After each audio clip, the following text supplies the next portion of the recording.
अस्सलाम वालेकुम। मेरा नाम शेख इमरान इकबाल है। मैं पिछले 15 साल से अकाउंटेंसी की फ़ील्ड को पढ़ा रहा हूँ। आज हम बात करेंगे, बड़ा ही बेसिक सब्जेक्ट है FA1 फाइनेंशियल अकाउंटिंग। उसके बारे में हम बात करेंगे कि उसकी प्रिपरेशन आप लोगों ने किस तरह से करनी है और उसकी प्रिपरेशन करने के लिए क्या-क्या टर्मिनोलॉजीज़ हैं, क्या-क्या आपको प्रोसेस से गुज़रना पड़ता है। एक होता है पेपर को अटेम्प्ट कैसे करना, एग्ज़ाम को अटेम्प्ट कैसे करना, ये बात की बातें हैं। इस पे भी मैं जल्दी वीडियोज़ बनाऊँगा। लेकिन इससे बेसिक सबसे पहली बात ये है कि आपने प्रिपरेशन को किस तरह स्टार्ट करना है, किस प्रोसेस से प्रिपरेशन को लेके चलना है, किस प्रोसेस से आपने प्रॉपर तरीके से चीज़ों को कंडक्ट करना है। तो उसके लिए मैंने ये वीडियो बनाई है ताकि प्रिपरेशन जो स्ट्रेटजीज़ हैं, एग्जाम प्रिपरेशन स्ट्रेटजीज़, उसके बारे में बात की जा सके। तो सबसे पहले आपने याद रखना, जब भी फाइनेंशियल अकाउंटिंग FA1 पढ़ना है तो सबसे पहले आपने क्या काम करना है। सबसे पहले आपने करना है टू क्वालिफाई ACCA करने के लिए या FA1 पास करने के लिए 3 to 4 आवर्स, 3 से 4 घंटे पर पेपर सेल्फ स्टडी को देने हैं। अब कई लोग कहेंगे ये बहुत ज़्यादा है, ऐसे है वैसे। देखो, ACC अगर आपने पास करना है ना तो आपको ये हैबिचुअल बनाना पड़ेगा कि आपको हर हाल के अंदर 3 to 4 आवर्स पर पेपर, अगर आप 2 पेपर पढ़ रहे हैं तो तकरीबन 6 से 7 घंटे आपने सेल्फ स्टडी को देने हैं। देन आपका ये काम चलेगा। अगर आपके अंदर ये टेम्परामेंट नहीं है 6 से 7 घंटे का 2 पेपर्स के लिए, डेफिनेटली फिर ACC आपके लिए नहीं है। फिर आप FA1 एक एक पेपर भी पास करें तो 3 to 4 कम से कम 3 घंटे तो हमें चाहिए लाजमी सेल्फ स्टडी के लिए। क्योंकि देखिए, आपने ज़ाहिर बात है कि जब पढ़ने बैठना है, आपने लेक्चर को रिवाइज करना है, आपने किट्स को रिवाइज करना है, आपने MCQs करने हैं, आपने रिवीजन करनी है, तो डेफिनेटली 3 आवर्स एक नॉर्मल जो है वो क्राइटेरिया। तो सबसे पहले आपको ये टिप मैं दे रहा हूँ इसके अंदर एग्जाम को प्रिपरेशन करने के लिए कि आपको हर हाल के अंदर 3 to 4 आवर्स लाजमी लेने हैं। नंबर 2 पे क्या है, टेक रेगुलर क्लासेस। आपने रेगुलर क्लासेस लेनी है। यानी हर हाल के अंदर आपने अपने तमाम तर लेक्चर्स, वो किसी भी इंस्टीट्यूट से आप पढ़ रहे हो, चाहे वो आप रेगुलर पढ़ रहे हैं, चाहे रिकॉर्डेड पढ़ रहे हैं, चाहे ऑनलाइन लाइव पढ़ रहे हैं, या जैसे भी आप पढ़ रहे हैं, वट एवर, ये मैटर नहीं करता कि आप कहाँ पे पढ़ रहे हैं और किस मोड से पढ़ रहे हैं। मैटर करता है कि आपने वो तमाम तर लेक्चर्स लिए हैं कि नहीं लिए। अब कई बच्चे होते हैं लेक्चर नहीं लेते, सीधा सीधा किट करने शुरू कर देते हैं, तो ये एक बड़ा अजीबोगरीब सा है। तो आपको सबसे पहले लेक्चर्स को भी जो है वो कंडक्ट करना है हर हाल के अंदर। तो 2 नंबर पे ये हो गया। 3 नंबर पे है first work on fundamental basis like journal entries हैं, चाहे लाइक लेजर्स हैं, BRS रूल्स हैं, रेक्टिफिकेशन एंट्रीज हैं। ये क्या है? ये देखो, सिंपल सी बात है, अगर आपने फाइनेंशियल अकाउंटिंग पढ़नी है तो बच्चे डायरेक्ट स्टडी टेक्स्ट पढ़ते हैं और डायरेक्ट जो है वो किट करते हैं। टीचर का भी थोड़ा सा यही हाल होता है। तो अगर आपने कोई भी पेपर को क्लियर करना है तो उसके लिए आपको 10 दिन आपको फंडामेंटल्स पे काम करना पड़ेगा। जैसे अगर आपने FA1 शुरू करनी है तो सबसे पहले आपको जनरल एंट्रीज को सीखना पड़ेगा, आपको लेजर्स के अंदर पोस्टिंग को सीखना पड़ेगा, आपको अगर BRS का फॉर एग्जांपल, BRS मसलन बैंक रिकंसिलिएशन स्टेटमेंट्स अगर आपने पढ़नी है तो बैंक रिकंसिलिएशन स्टेटमेंट को पढ़ने से पहले उसके रूल्स को प्रिपेयर करना पड़ेगा। अगर आपने फॉर एग्जांपल सस्पेंस अकाउंट को पढ़ना है तो उससे पहले उसकी अंडरस्टैंडिंग को करना पड़ेगा, और रेक्टिफिकेशन ऑफ एरर्स या इनकम्प्लीट रिकॉर्ड या कुछ भी करना तो उसकी बेसिक्स को आपने हर हाल में प्रैक्टिस करना है। तो कई बच्चे बेसिक्स के बगैर ही चलते हैं। यकीन करें, ऐसे ऐसे नमूने देखे हैं कि वो बेसिक्स के बगैर ही करते हैं। वो FA1 पेपर देने वाले होते हैं लेकिन उनको जनरल एंट्रीज नहीं आती। FA1 देने वाले होते हैं, उनको BRS रूल्स नहीं आते, उनको रेक्टिफिकेशन एंट्रीज का नहीं पता। तो ये मुख्तलिफ तरह की एंट्रीज हैं जो यहाँ पे वो एक अजीब सा सिनेरियो बनाया हुआ है कि हम ऐसे ही पास कर लेंगे। पेपर ऐसे पास नहीं होता। एक आधा पेपर शायद तुक्के से हो भी जाए, फिर आगे आप जाके स्टक हो जाते हैं। तो कोई भी सब्जेक्ट आप पढ़ते हैं, FA1 के अलावा भी पढ़ते हैं, तो आप उसकी बेसिक्स नॉलेज का होना जरूरी है। देखिए, इंटर के अंदर, मैटर के अंदर आंखें चुराई जा सकती हैं। इंटर के अंदर, मैटर के अंदर बच बचा के, शॉर्ट क्वेश्चंस करके, रटा रटा लगा के जाया जा सकता है। लेकिन ACCA आपको कहीं ना कहीं डिटेक्ट कर लेता है अगर आप शायद एक आधा पेपर निकाल भी लें इस तरह से जुगाड़ी सिस्टम करके, तो लेकिन आगे जाके आप जाके फिर इसको स्टक कर जाएंगे। तो इसलिए आपको हर हाल के अंदर बेसिक्स पे काम करना। मैं हमेशा कहता हूँ पहले जनरल एंट्रीज को सीखो, उसकी लेजर्स को सीखो, रेक्टिफिकेशन ऑफ एरर्स करना है या रेक्टिफिकेशन एंट्रीज करनी है तो उसकी एंट्रीज को पहले सीखो। इसके लिए अगर आपने फॉर एग्जाम्पल फाइनेंशियल पोजीशन पढ़नी है या फाइनेंशियल पोजीशन सीखनी है या प्रॉफिट एंड लॉस सीखना है तो उसको पहले प्रैक्टिस करें, उसके रॉ क्वेश्चंस को प्रैक्टिस करें। ये टीचर के अंदर भी मैंने फ्लॉ देखा है, वो प्रैक्टिस के बगैर ही बच्चे को ले जाते हैं, जिससे बच्चे का जो कंसेप्चुअल माइंड है वो स्टक हो जाता है। तो इसलिए इस पे मैं ज़्यादा जोर दे रहा हूँ कि आपने FA1 अगर पास करना है तो उसकी मोस्ट प्रायोरिटी जो टिप है, मोस्ट प्रायोरिटी प्रिपरेशन स्ट्रेटजी है, वो हर हाल के अंदर आपको उसके फंडामेंटल्स के ऊपर काम करना है। नेक्स्ट है कि be honest with your weak areas and discuss about weak areas with your teachers. देखो, आप अपने वीक एरियाज पे काम करो, आप अपने टीचर से डिस्कस करो कि सर मेरे ये वीक एरियाज हैं। हम कई दफ़ा अपने आप से भी झूठ बोलते हैं कि नहीं नहीं, ये मेरा वीक एरिया नहीं है, हालांकि वो वीक एरिया है। तो अपने वीक एरियाज के बारे में आप ऑनेस्टी से काम लें, हर हाल में ऑनेस्टी से काम लेंगे तो फिर आपका काम चलेगा। अदरवाइज फिर भी आप अड़ जाएंगे। तो आप अपने टीचर से डिस्कस करें, अपने सीनियर से डिस्कस करें। आजकल तो ऑनलाइन भी बहुत सारे प्लेटफॉर्म्स हैं, वहाँ पे आप अपने वीक एरियाज को सेटल डाउन कर सकते हैं। तो ये बहुत सारे, लेकिन वीक एरियाज को छुपाना नहीं है। अगर आप छुपाएंगे तो आप एसीसीए को क्वालिफाई नहीं कर पाएंगे। एसीसीए में जो आंख में चोली खेलता है वो फिर एसीसीए उसको उठा के बाहर फेंकता है। तो इसलिए हर हाल में आपने वीक एरियाज को नहीं छुपाना। अपने टीचर से डिस्कस करें, अपने सीनियर से डिस्कस करें, अपने क्लास फेलो से डिस्कस कर सकते हैं, ऑनलाइन उसको डिटेक्ट कर सकते हैं, या कोई भी आप सोर्स करें, लेकिन उसको आपने हर हाल में अंदर लेके चलना है। नेक्स्ट जो स्ट्रेटजी है, नेक्स्ट टिप जो है एग्जाम प्रिपरेशन के हवाले से, वो है फोकस ऑन थ्रेटिकल कॉन्सेप्ट्स। आपने थ्रेटिकल कॉन्सेप्ट्स पे फोकस करना। आमतौर पे बच्चे थियोरेटिकल कंसेप्ट पे फोकस ही नहीं करते, थ्योरी के ऊपर वो ध्यान नहीं देते। फॉर एग्जांपल फाइनेंशियल अकाउंटिंग है तो उनको लगता है कि सारा कुछ न्यूमेरिकल, हालांकि 30% न्यूमेरिकल आता और 70% जो है वो कम से कम थ्योरी का पेपर आता है फाइनेंशियल अकाउंटिंग का। ये बहुत कम टीचर्स बताते हैं, बहुत कम स्टूडेंट्स को पता है। अस्सलाम वालेकुम, मेरा नाम शेख इमरान इकबाल है। मैं पिछले 15 साल से अकाउंटेंसी की फील्ड को पढ़ा रहा हूँ। आज हम बात करेंगे, बड़ा ही बेसिक सब्जेक्ट है FA1 फाइनेंशियल अकाउंटिंग। उसके बारे में हम बात करेंगे कि उसकी प्रिपरेशन आप लोगों ने किस तरह से करनी है, और उसकी प्रिपरेशन करने के लिए क्या क्या टर्मिनोलॉजीज हैं, क्या क्या आपको प्रोसेस से गुजरना पड़ता है। एक होता है पेपर को अटैम्प्ट कैसे करना, एग्जाम को अटैम्प्ट कैसे करना, ये बात की बातें हैं। इस पर भी मैं जल्दी वीडियोस बनाऊंगा। लेकिन इससे बेसिक सबसे पहली बात यह है कि आपने प्रिपरेशन को किस तरह स्टार्ट करना है, किस प्रोसेस से प्रिपरेशन को लेके चलना है, किस प्रोसेस से आपने प्रॉपर तरीके से चीज़ों को कंडक्ट करना है। तो उसके लिए मैंने ये वीडियो बनाई है ताकि प्रिपरेशन जो स्ट्रेटजीज हैं, एग्जाम प्रिपरेशन स्ट्रेटजीज, उसके बारे में बात की जा सके। तो सबसे पहले आपने याद रखना, जब भी फाइनेंशियल अकाउंटिंग FA1 पढ़ना है तो सबसे पहले आपने क्या काम करना है। सबसे पहले आपने करना है टू क्वालिफाई ACCA करने के लिए या FA1 पास करने के लिए 3 to 4 आवर्स, 3 से 4 घंटे पर पेपर सेल्फ स्टडी को देने हैं। अब कई लोग कहेंगे ये बहुत ज़्यादा हैं, ऐसे हैं वैसे। देखो, ACCA अगर आपने पास करना है ना तो आपको ये हैबिचुअल बनाना पड़ेगा कि आपको हर हाल के अंदर 3 to 4 आवर्स पर पेपर, अगर आप 2 पेपर पढ़ रहे हैं तो तकरीबन 6 से 7 घंटे आपने सेल्फ स्टडी को देने हैं। देन आपका ये काम चलेगा। अगर आपके अंदर ये टेम्परामेंट नहीं है 6 से 7 घंटे का 2 पेपर्स के लिए, डेफिनेटली फिर ACCA आपके लिए नहीं है। फिर आप FA1 एक एक पेपर भी पास करें तो 3 to 4 कम से कम 3 घंटे तो हमें चाहिए लाजमी सेल्फ स्टडी के लिए। क्योंकि देखिए, आपने जाहिर बात है कि जब पढ़ने बैठना है, आपने लेक्चर को रिवाइज करना है, आपने किट्स को रिवाइज करना है, आपने MCQs करने हैं, आपने रिवीजन करनी है, तो डेफिनेटली 3 आवर्स एक नॉर्मल जो है वो क्राइटेरिया। तो सबसे पहले आपको ये टिप मैं दे रहा हूँ इसके अंदर एग्जाम को प्रिपरेशन करने के लिए कि आपको हर हाल के अंदर 3 to 4 आवर्स लाजमी लेने हैं। नंबर 2 पे क्या है, टेक रेगुलर क्लासेस। आपने रेगुलर क्लासेस लेनी है, यानी हर हाल के अंदर आपने अपने तमाम तर लेक्चर्स, वो किसी भी इंस्टीट्यूट से आप पढ़ रहे हो, चाहे वो आप रेगुलर पढ़ रहे हैं, चाहे रिकॉर्डेड पढ़ रहे हैं, चाहे ऑनलाइन लाइव पढ़ रहे हैं, या जैसे भी आप पढ़ रहे हैं, वट एवर, ये मैटर नहीं करता कि आप कहाँ पे पढ़ रहे हैं और किस मोड से पढ़ रहे हैं। मैटर करता है कि आपने वो तमाम तर लेक्चर्स लिए हैं कि नहीं लिए। अब कई बच्चे होते हैं लेक्चर नहीं लेते, सीधा सीधा किट करने शुरू कर देते हैं, तो ये एक बड़ा अजीब गरीब सा है। तो आपको सबसे पहले लेक्चर्स को भी जो है वो कंडक्ट करना हर हाल के अंदर। तो 2 नंबर पे ये हो गया। 3 नंबर पे है first work on fundamental basis like journal entries हैं, चाहे लाइक लेजर्स हैं, BRS रूल्स हैं, रेक्टिफिकेशन एंट्रीज हैं।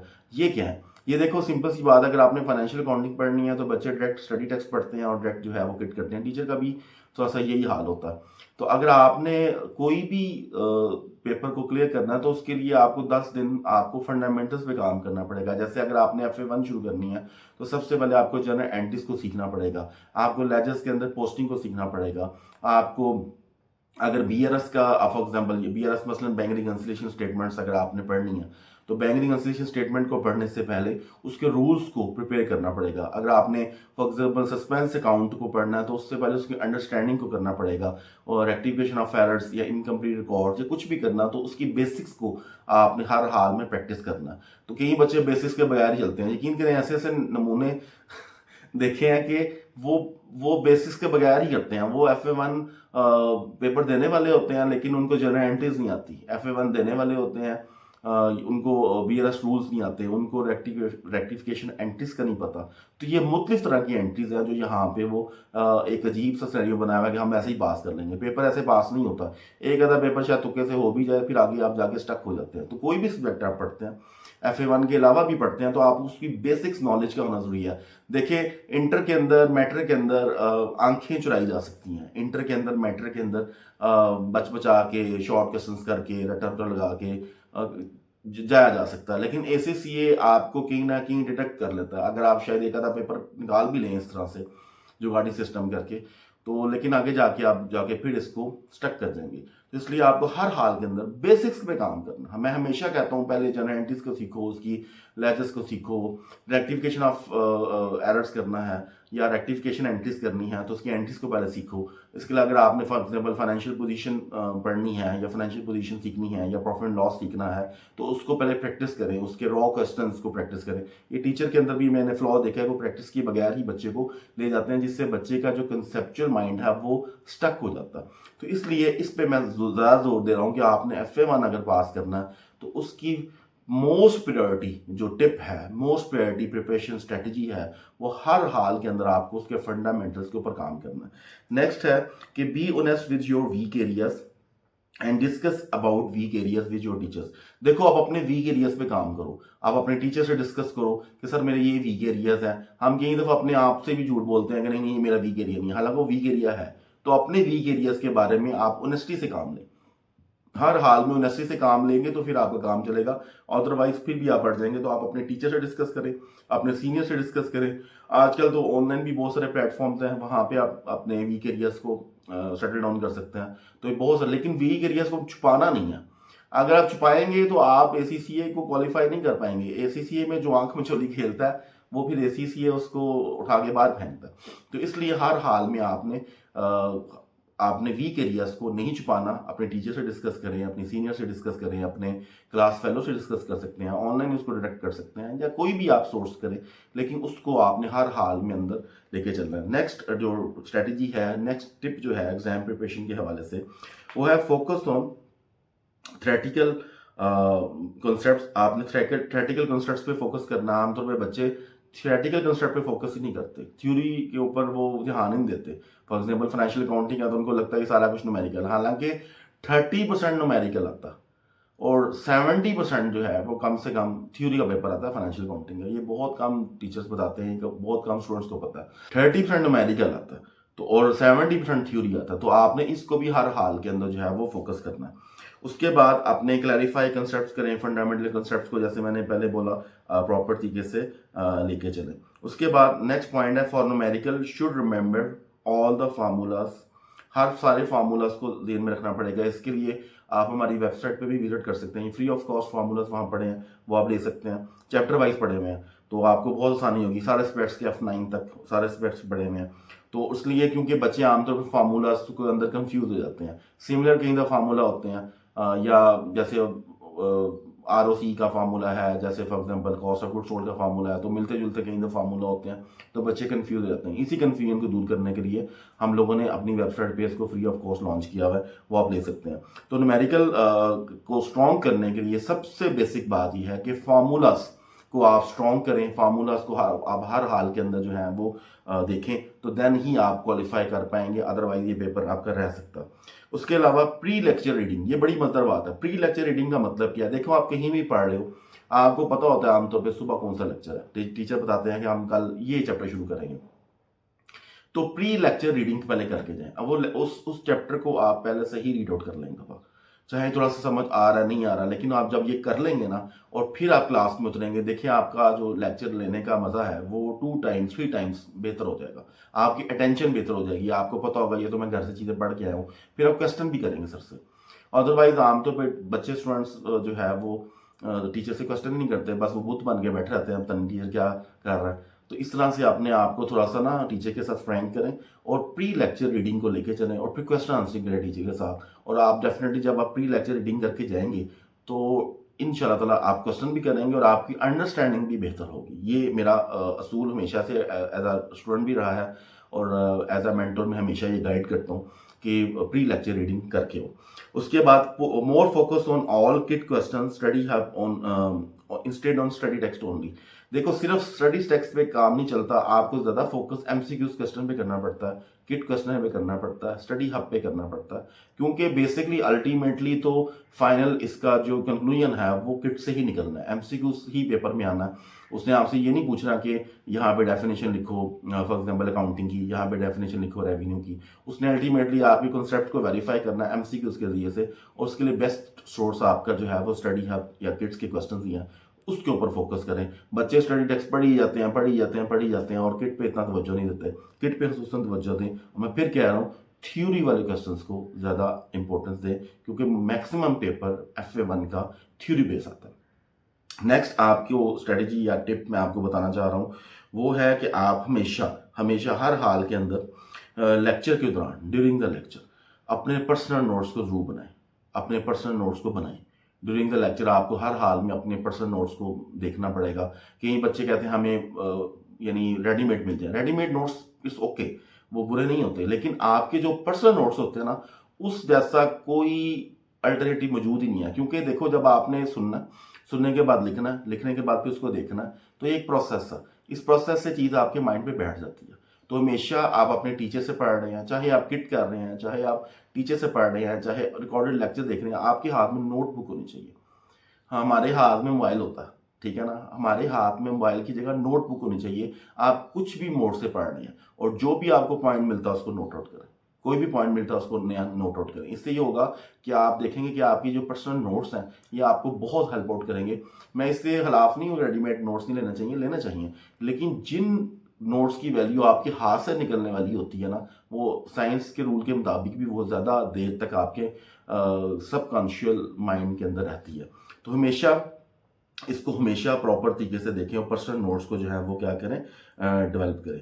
इसके अलावा नेक्स्ट है try to attempt new mocks को लेके चलें। बच्चे वही मॉक पुराने करी जाते हैं, न्यू मॉक्स को लेके, चाहे आप किसी भी वेबसाइट से परचेज कर सकते हैं, चाहे आप कोई डेडिकेटेड वेबसाइट्स भी हैं, कोई यानी मुख्तलिफ तरह के सोर्सेज आजकल अवेलेबल्स हैं। तो आप न्यू मॉक्स ज़्यादा से ज़्यादा नए मॉक्स को अटैम्प्ट करें, ताकि आप देखिए थोड़ी बहुत कॉस्ट होती है, 1-2-3 हज़ार रुपये के मॉक्स होते हैं, लेकिन वो मॉक्स आपको डेफिनेटली हेल्प नहीं करेंगे, बहुत हेल्प आउट करेंगे। और नए मॉक्स जो होंगे ना वो फिर आपको क्रैमिंग से ही बचाएंगे, यानी रट्टा लगाने से ही बचाएंगे, क्योंकि आप वही मॉक बार बार पुराने कर ही जाते हैं।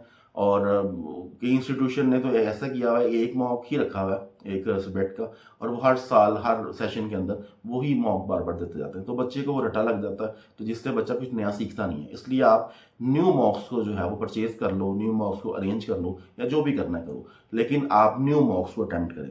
उसके अलावा आगे आता है आपका during the lecture and personal studies के अंदर रहते हुए आपने मोबाइल फ़ोन से डिस्ट्रैक्ट नहीं होता। ये नहीं होना कि आप पर्सनल स्टडी पढ़ रहे हैं अब आप मोबाइल फ़ोन से डिस्ट्रैक्ट होना शुरू हो जाए, आप कभी मोबाइल फ़ोन को देख रहे हैं, कभी देख रहे हैं फेसबुक पे मैसेज आया कि नहीं आई, ये सारा छोड़ दें। जब आप पढ़ रहे हो ना तो उस वक्त पढ़ाई के दरमियान पढ़ाई करनी है, वहाँ मोबाइल को टच भी नहीं करना। बल्कि मेरा एक दोस्त था, तो वो तो यानी मोबाइल महीना पहले या 15 दिन पहले पेपर से ऑफ कर देता था, ठीक है ना। अगर आपके लिए पॉसिबल नहीं है तो कम से कम स्टडी के दौरान आप हर हाल के अंदर जो है वो मोबाइल को साइड पे करें और मोबाइल को यूज़ नहीं करें। Distraction by the mobile, by the social media is too much high हो चुकी है, इसलिए इससे बचे हर हाल के अंदर।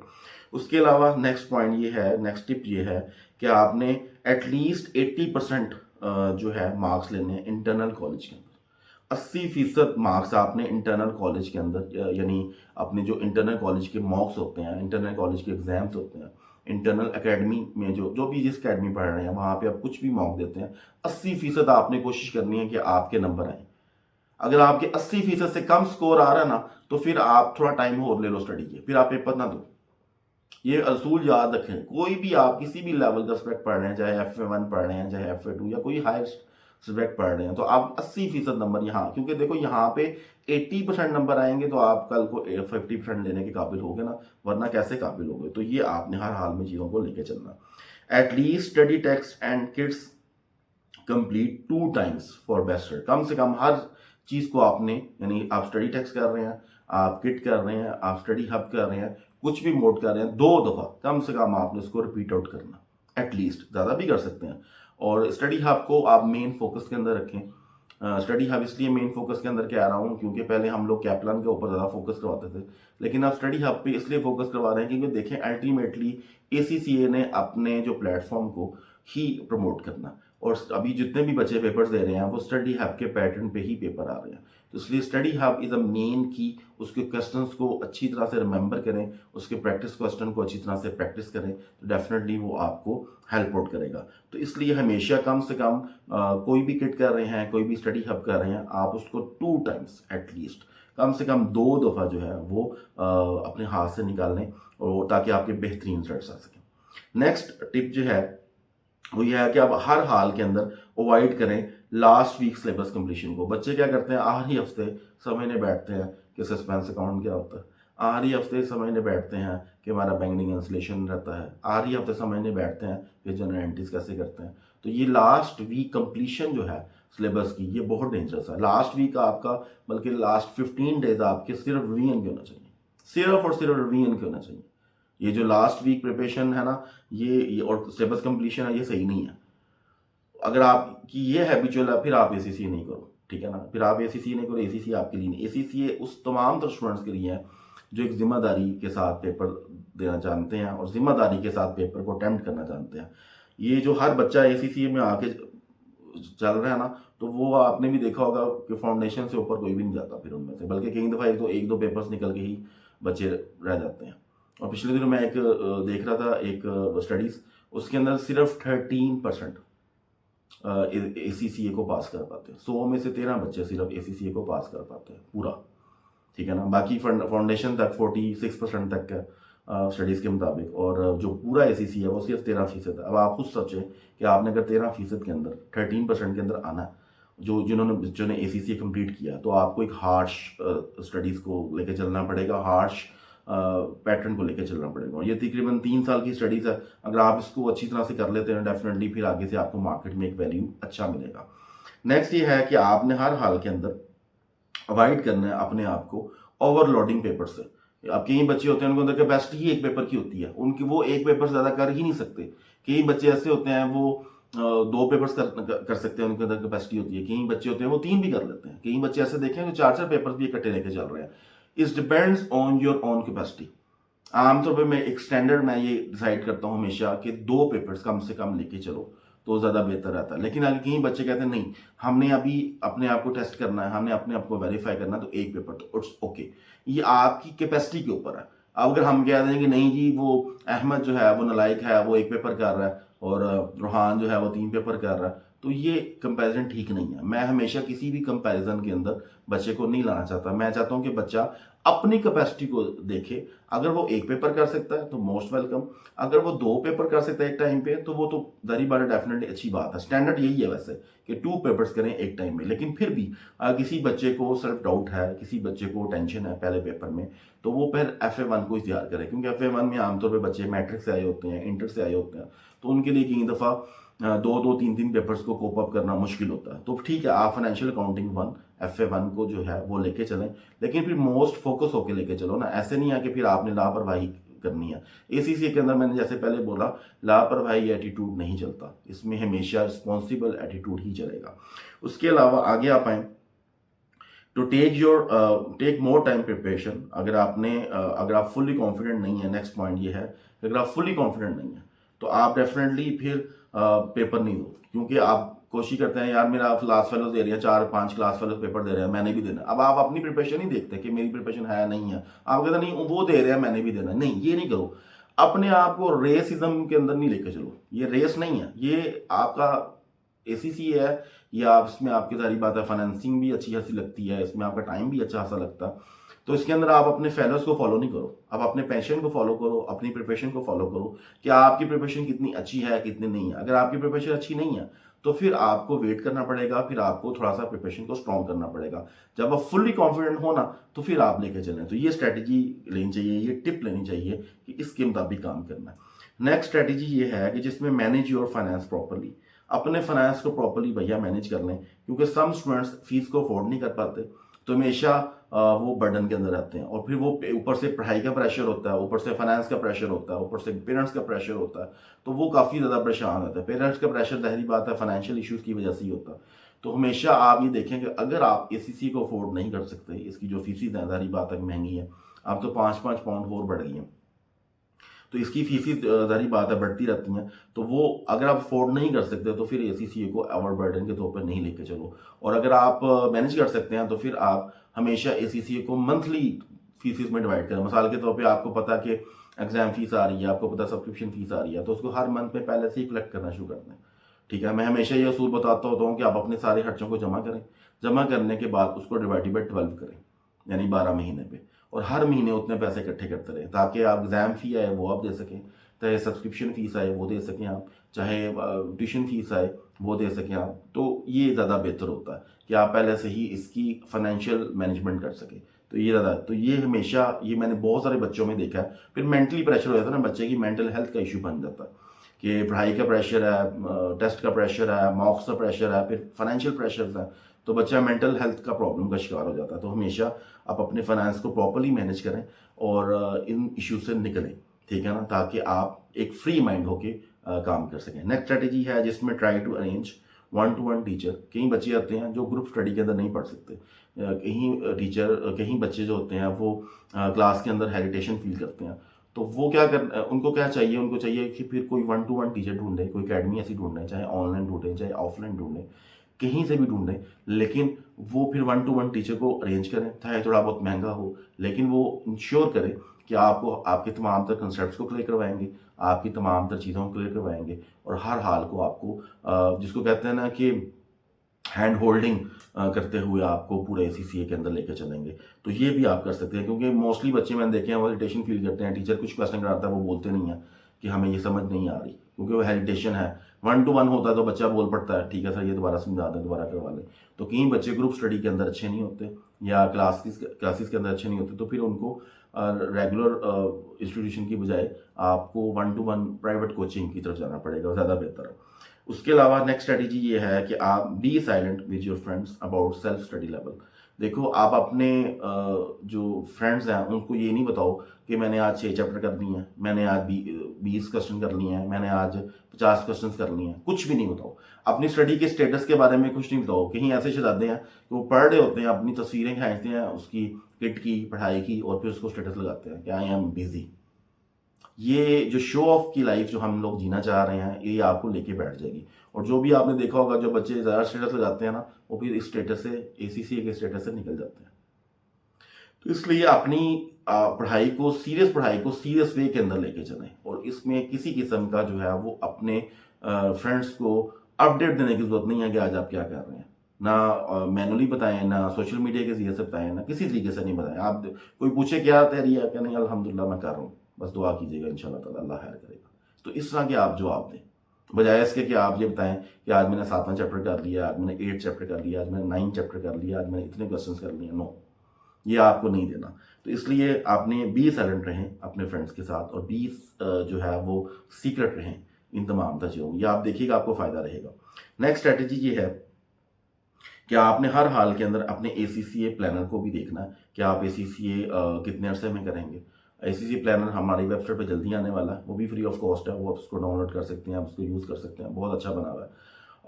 तो एसीसी प्लानर फिलहाल आप देख सकते हैं कि आपने कितने अरसे में करना है एसीसी। आप देखें फॉर एग्जांपल फाउंडेशन, आपने अगर एसीसी 1 साल में पास करना तो आपने पहले से ही प्लान कर लेना कि मैंने 3 माह में 2 पेपर्स करने हैं, या 4 माह में 2 पेपर्स करने हैं, फिर 5th 6th एंड 7 मंथ में मैंने कितने पेपर करने हैं, 7 8 9 मंथ में मैंने कितने पेपर करने हैं, 10 11 12 मंथ में मैंने कितने पेपर करने हैं।